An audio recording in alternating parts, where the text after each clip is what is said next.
great pleasure to be here, to see so many good friends, to have my family here with me, and to be back home in Jamaica. Madam Chairwoman, Madam Director, and distinguished officials, I am very conscious that you have conferred on me a very special honor. I hope that what I have to share with you today will, in some small measure, repay your trust and confidence. I account this lecture to be the most important lecture that I have ever delivered. I hope that when I'm finished today, you will appreciate why I would say that. This is where it all began for me. When I was a little boy, I must have been about 12, 13.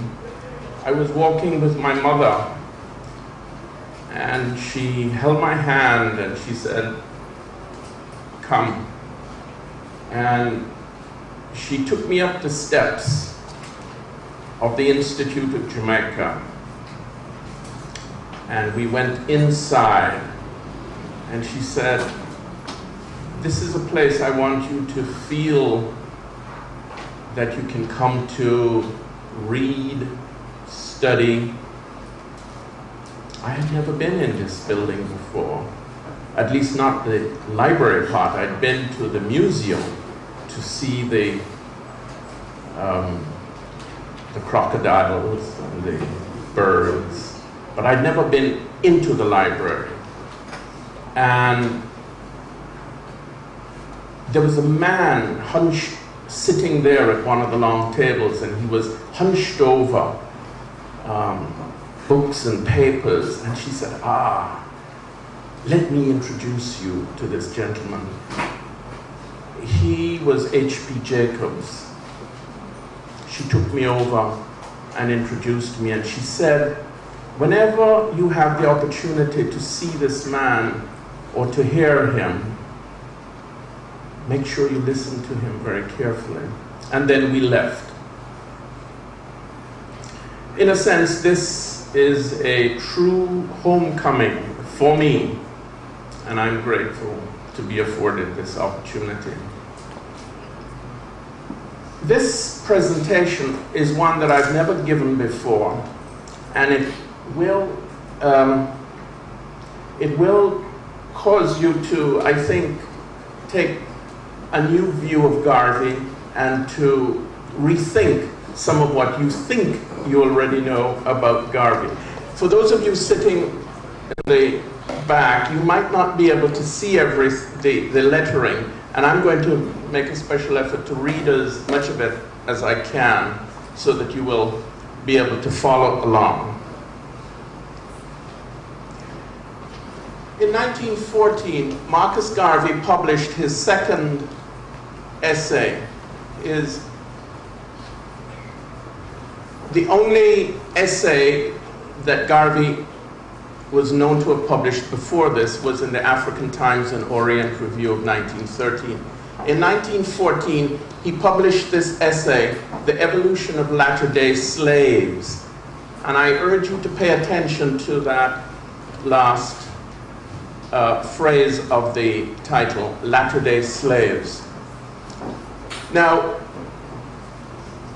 Garvey said, quote, "When we speak of Africans, we have two classes, the Africans abroad and the Africans at home. Unfortunately, people in the Western world, Negroes, have been trained and encouraged to think and believe that the African is a kind of man that we should dissociate ourselves from knowing anything about."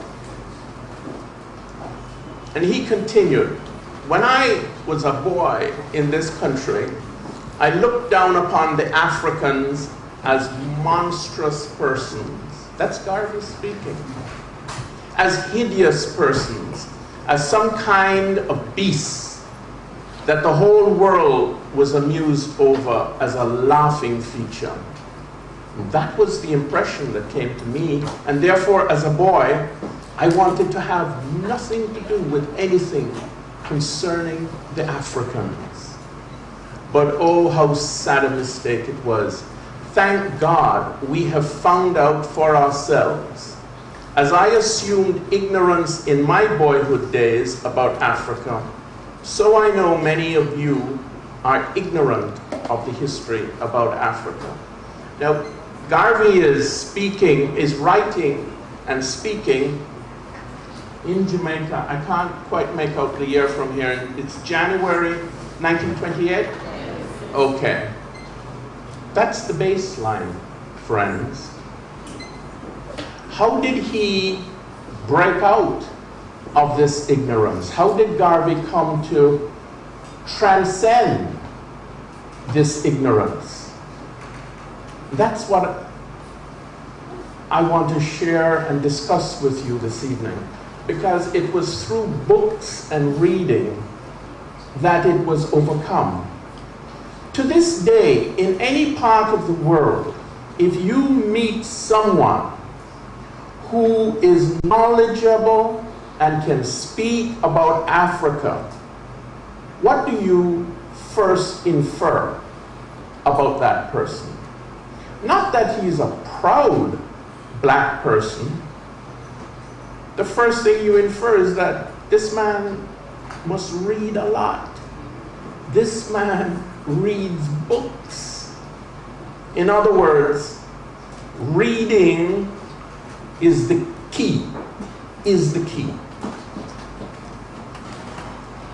Garvey went from a state of mind of viewing Africans as monstrous persons to publishing one of the most influential newspapers in the history of the world, the Negro World. And this is a sample of a front page of the Negro World. And notice the headline: Africa, the land of hope and promise for Negro peoples of the world. Will Negroes allow the whites to take Africa? In 1914, when Garvey returned to Jamaica, a few weeks after he came back from England, he wrote in the Daily Gleaner. He was then based at Charles Street, 34 Charles Street here in Kingston. Those who know me long enough know that I'm one of those Negroes who are not ashamed of the blood Afric, but who think that there is as much nobility and courage about the Negro as any other race. I have had the opportunity of studying the, quote, true history of the Negro, and I can tell all those who are ignorant of it that the Negro has an ancestry of which he should be proud. Once again, the ability to study, to read, to access knowledge is what made it possible for Marcus Garvey to transcend the deep colonial prejudice that we all have had to struggle and overcome in our attempt to reclaim ourselves. Now, in 1934, in the Daily Gleaner, just as Marcus Garvey was preparing to leave Jamaica for his final exile, he would leave Jamaica in March of 1935. He gave a lecture in which he described how he would be going to England to appeal to the heart of England. Now, here is a section from Garvey's speech of July 1934. And please pay attention to this. Quote, I was born in the country town of St. Anne's Bay. Naturally, as a little black boy, I grew up there, and I saw the limitations of society. If I had elected to remain in the town, with the limitations of the town, I would have gravitated towards becoming a cowboy or a wharfman or a laborer. But I was saved from accepting that because my father after dissipating what wealth he had, left as a residue some good books.